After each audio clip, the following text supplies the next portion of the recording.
would you describe fall?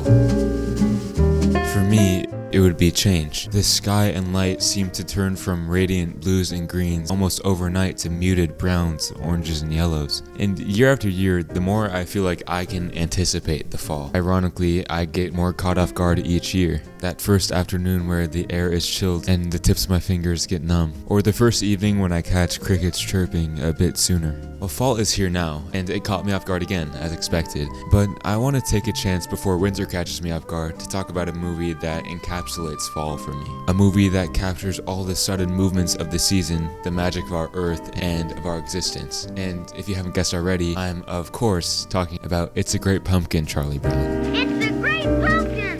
He's rising up out of the pumpkin patch! Honestly, when I think back, the thing that affected me most when my mom put this movie on for me is not the story, but it's the look of the film. And I'm not just gonna say the movie has orange in it and call it a day. It does, but that's not the point. I just truly think there is deeper intention behind the brushstrokes that comprise the frames of this special. At the beginning, we are immediately treated to this watercolor sky. We start with this rosy pink filling up the screen, but swiftly they turn to darker and more complex shades of purples and blues. It really feels like you're looking into a nebula.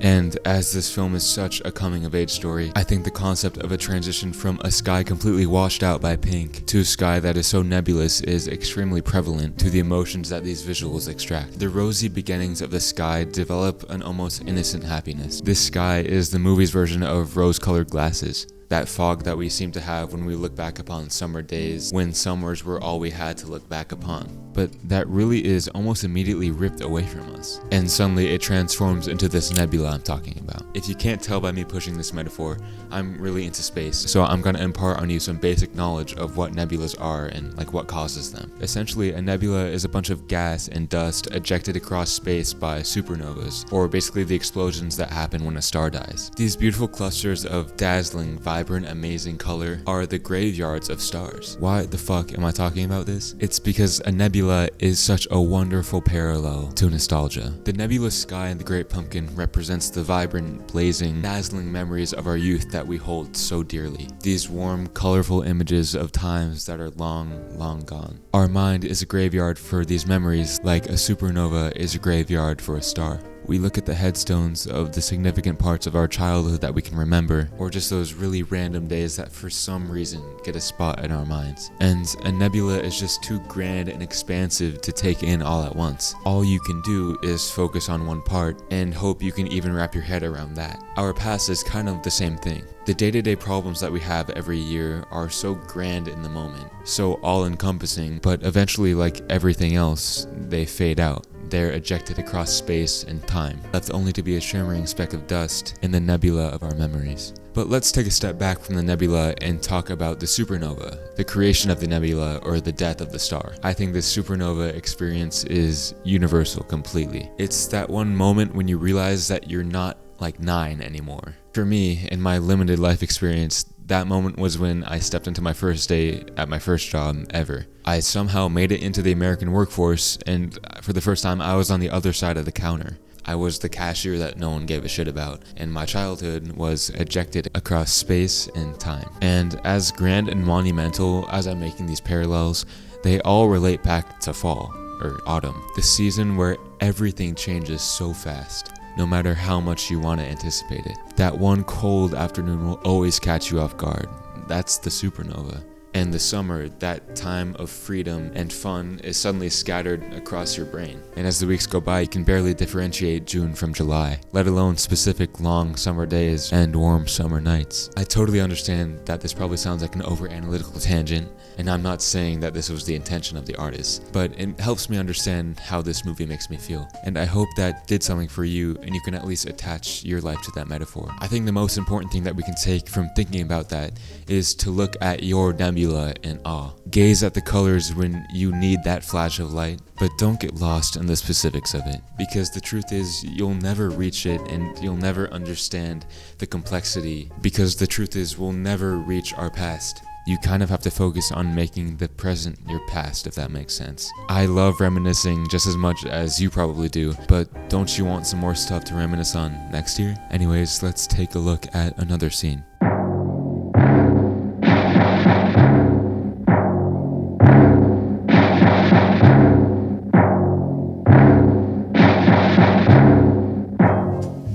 also be completely unfair not to mention one of the most acclaimed sequences in any Peanuts special. That is, of course, Snoopy's World War I dogfight pilot fantasy. It's hard not to talk about the utter ridiculousness of this concept, but this specific sequence is so visually striking. It honestly plays like a trip sequence and like a psychedelic journey through Snoopy's mind. That is just so disconnected from everything that's going on in the movie, but at the same time, it is so essential to every part of it.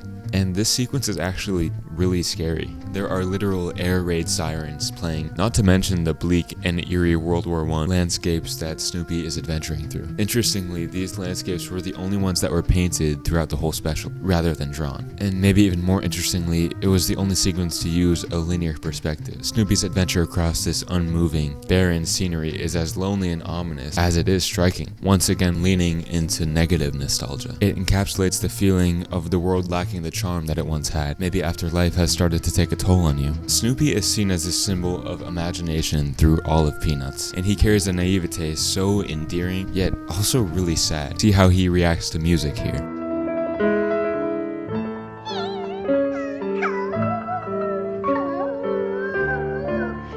So, as quickly as we see Snoopy live in this fantasy of being a hero that is stripped away by the reality of what surrounds that, the war, the utter desolation of the battlefield, or the villages that were once lively, now war-torn and devastated. I mean, there's another parallel right there. As we get older, realism starts to taint all our experiences. It takes a toll on our imagination and our dreams. Our thoughts used to be untouched by societal standards, or in Snoopy's case, his thoughts were not tainted by the costs of war. And that has a tangible effect on us, especially in the fall. See, this time is as much as a sign for change for nature as it is for us. As the leaves change colors, our minds are forced to shift as well. This is nature's time to reflect before the harshness of winter. It's time to look forward both to death and to growth. Truth be told, I think this sequence is why my heart dropped when I watched this movie as a kid. It's colorful, but in a really muted way. And this is why I love nostalgia just so much. It's the duality of it, the warm and joyful nebulas, also the arid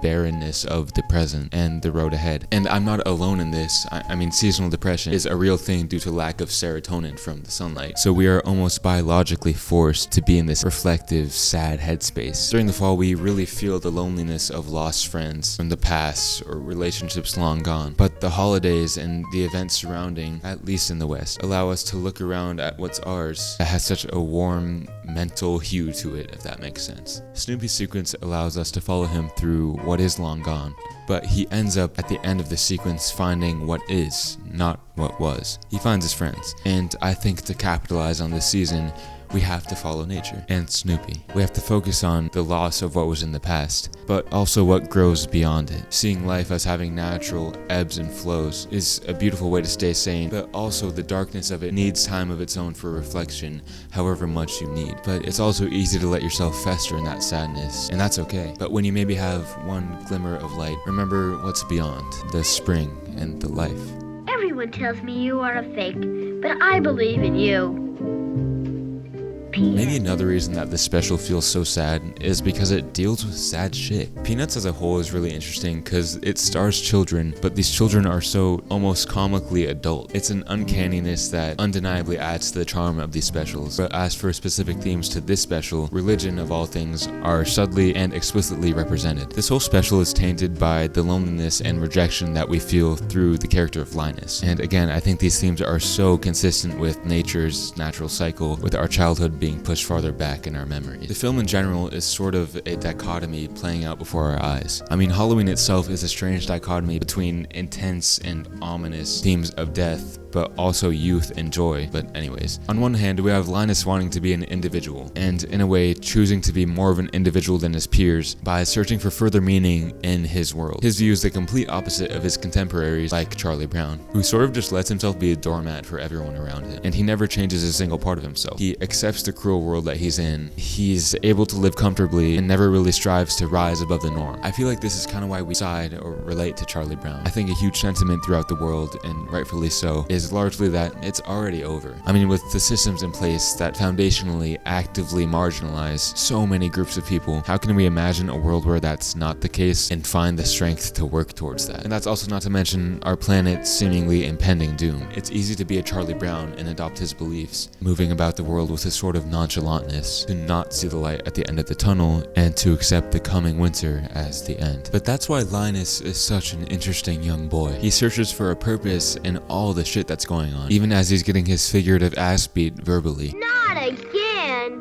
Writing a letter to a stupid pumpkin? Because this whole movie takes place during a secular holiday, a holiday which, in modern times at least, is essentially a marketing campaign for candy companies, Linus sort of tries to project his own meaning on it through the Great Pumpkin or through his own religion, and he tries to spread that belief. Whether that's ethical or not to spread his belief, I don't want to make that call. But the Great Pumpkin is his way of trying to get the world that he lives in to mean something, his way to look beyond the winter. And let me just go on one quick tangent. The world that Linus and Charlie Brown and Peppermint Patty all live in is like utterly terrible.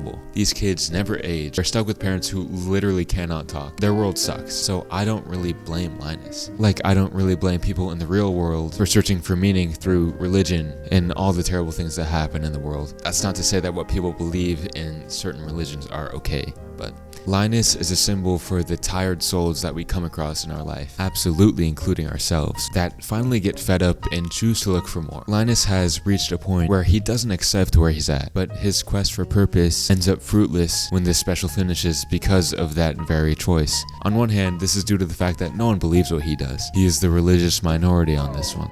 We are obviously separated by denominational differences.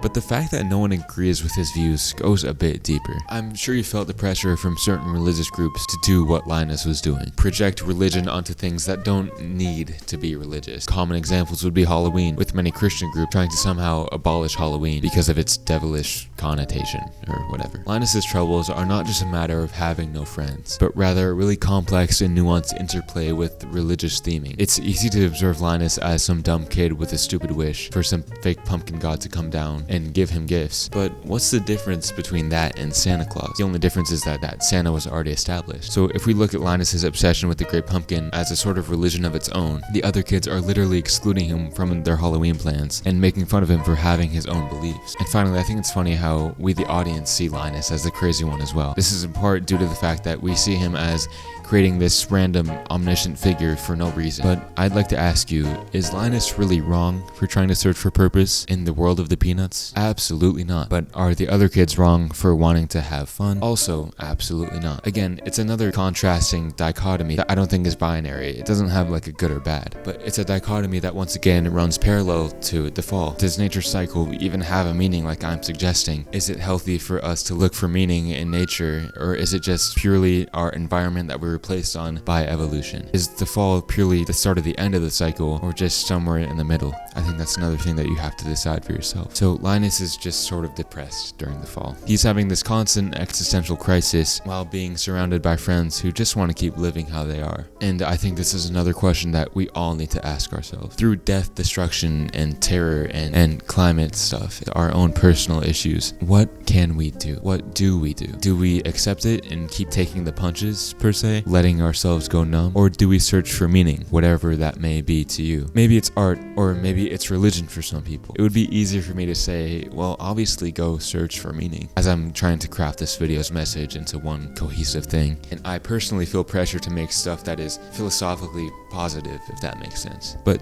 this is a call that I've realized I can't make. To be transparent, making this video was really hard, and sometimes I felt like Linus trying to ruin some cute 60s Halloween special for myself and the people who choose to watch my videos. And to an extent that's kind of true. I made this movie a lot more heavy for myself, but that's also okay, because I sat down and I thought about this movie and I started searching for its meaning to me. I won't be able to watch this movie without looking at the sky and saying nostalgia or sense the religious undertones, but maybe that's what I do to find comfort, and maybe that's the magic of art, that it's also a dichotomy. It can be a source of just mindless entertainment, or you can choose for it to mean something. And the beautiful thing is you have the power to pick and choose what you want to mean something and what you want to be entertained by. And I think that's really the key. You should follow the cycle of nature. Don't see the winter or the harsh parts of life as the end. That part is unignorable, even though a lot of us are really good at ignoring it. But just as much attention as you give the winter, also recognize the spring during this time of fall,